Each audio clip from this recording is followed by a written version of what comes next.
ratast käisid esimesed 100 meetrit lihtsalt tühja.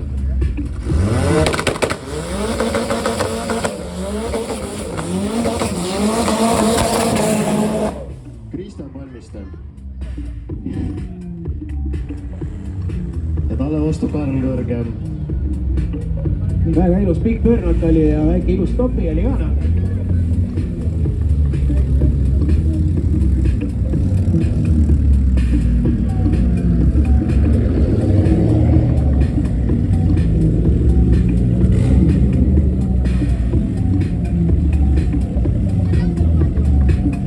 Karl Kõrge on ka varasemalt sõitnud, on tulnud Rannu Otseparangi ja lõppude lõpuks jõuab ikkagi Street B-sse.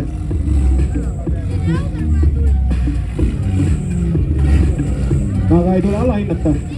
Ega see väike Mitsubishi kotsi.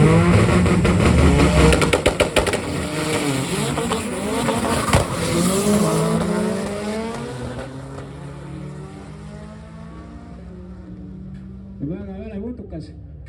7.91 sõidab Karl Kõrge ja 8.44 sõidab Kristjan Palmiste.